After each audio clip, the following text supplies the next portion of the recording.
হাদিস বুখারী মুসলিমের।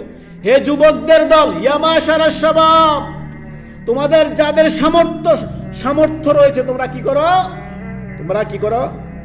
বিবাহ শাদী করো। ফালিয়াতাজাওয়াজ, তোমরা বিবাহ করে নাও। এতে কি হবে? ফাইন্নাহু আগাদ্দু লিল বাসার, তোমাদের দৃষ্টিনত হবে, দৃষ্টি সংযত হবে। ওয়া আহসানুল ফারজ, এবং কি তোমাদের লজ্জাস্থানের হেফাজত হবে। এখন আমাদের সমাজে যদি আপনি এখন যান, বিবাহকে করে দিয়েছে কঠিন। বিবাহ কঠিন। বিবাহ মানি লক্ষ লক্ষ টাকা খরচ, বিবাহ মানি গায়ে হলুদ, বিবাহ মানি ইহুদি নাসারা, অমুসলিমদের দেখানো সমস্ত কৃষ্টি কালচার, অমুসলিমদের দেখানো সমস্ত অনুষ্ঠান নামে নোংরামি, নারী পুরুষের অবাধ বিচরণ। এ হচ্ছে আমাদের মুসলিমদের বিবাহগুলো।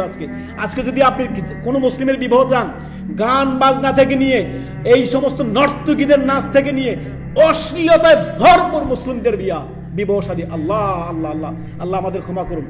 মুসলিমরা যে কাফেরদের পদে পদে অনুকরণ করতেছে, আপনি এখন যান মুসলিমদের বিবাহ শাদীগুলো দেখেন। মেয়ের জন্য গায়ে হলুদের ব্যবস্থা করা হয়েছে, ছেলে পক্ষ থেকে একদল ছেলে এসে মেয়েকে গায়ে হলুদ দিবে। আউযু বিল্লাহি মিনাশ শাইতানির রাজিম। ছেলের জন্য গায়ে হলুদের ব্যবস্থা করা হয়েছে, একদল মেয়েরা এসে ছেলেকে হলুদ মাখাবে, ভাবি হলুদ মাখাবে। ইন্না লিল্লাহি ওয়া ইন্না ইলাইহি রাজিউন। এই হচ্ছে আমাদের সমাজের